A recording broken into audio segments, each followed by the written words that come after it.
All right, here we are again. Hello. And we're going to talk about independent and dependent probabilities. So first, let's start by saying independent probability. And the definition for that is that independent probability is the chance that two separate events will occur. So we need to make sure we know that. And when we're reading problems, there's going to be some key words that we look for that will indicate that we're talking about independent probability. For example, if something in the problem says with replacement, so for example, you're picking marbles out of a jar and you replace them before you choose again, that would be independent. Another key word would be return. Okay, so you're returning something that you have chosen. And then the last thing is put back. So, for example, you might say there were a certain number of different balls in the PE room, and you took out so many, or you wanted the probability of taking out something, but then you put them back before you chose again. So these key words will indicate that you're talking about independent probability. We're also going to be talking about dependent probability. And the definition for that is dependent probability is the chance that two related events will occur. Related means that they have something to do with one another. And some key words would be without replacement,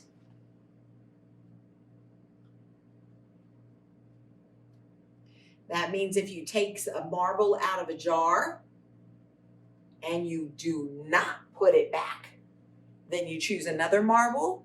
That would be an example of dependent probability.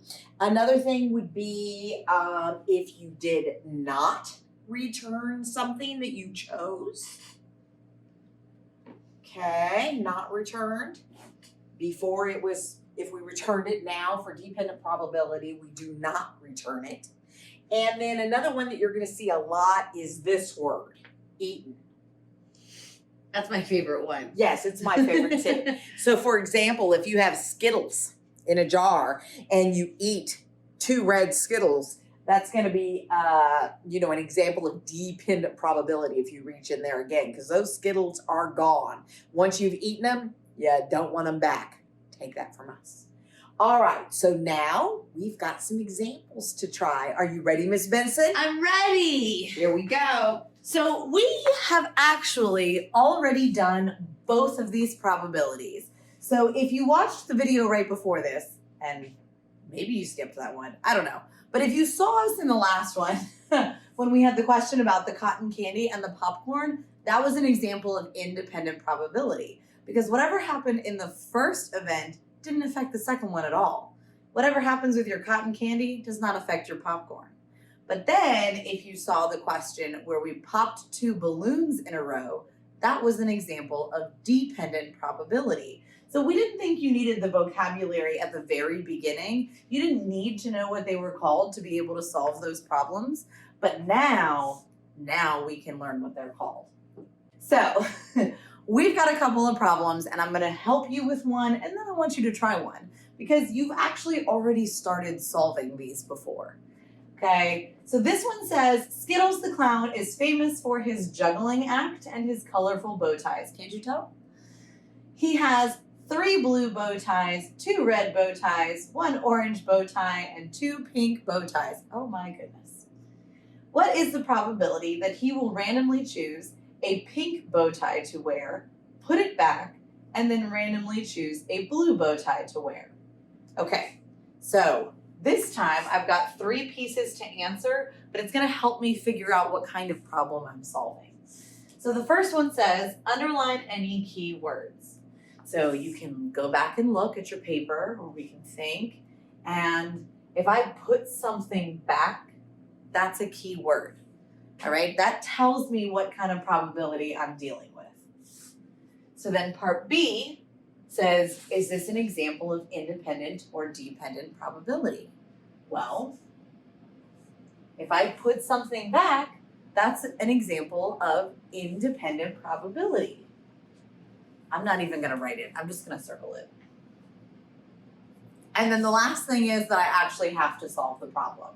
Okay, so the question says, what is the probability he will randomly choose a pink bow tie, put that bow tie back, and then he will choose a blue one. So whatever happened the first time, like picking that pink one out of there, since it was put back, doesn't affect the chance of getting a blue one the second time. They are completely independent of each other. But I am still doing 2 events, so I do still need 2 fractions. All right? The chance of getting a pink bow tie, well, I have 2 pink ones, but I haven't even counted how many total I have. So let's see, 3 blue, 2 red, 1 orange, 2 pink. So I have 8 total. So the chance of getting a pink is 2 8s, or 2 out of 8. And then, even though he took that bow tie out of like his dresser, he put it back. So in the drawer with all of the bow ties, there are still 8 bow ties in there. So the second time he reaches in, the chance of getting a blue is 3 out of 8, because all 8 bow ties are still in the drawer. Okay, he didn't take it out and throw it in the garbage. He just put it right back. Let's multiply over here. 8 times 8, and I get 6 out of 64. And again, as always, you can simplify however works best for you, but I know that 2 can go into both of these, and I get 3 over 32 as my final answer. So we are going to do the same thing over again. I'm going to read you this word problem, and then you're going to do the same 3 questions, but you're going to try this time by yourself, okay? So this one says, Amy won a toy gumball at the circus. The toy comes with 10 gumballs. All right, this time they counted for us, thank goodness. 2 are blue, 5 are yellow, and 3 are pink. What is the probability that Amy will randomly choose a pink gumball, eat it, and then choose a blue gumball? And you're going to do the same 3 parts. Underline keywords. Is it independent or dependent? And then solve it. All right? And we'll be right back to check your answers.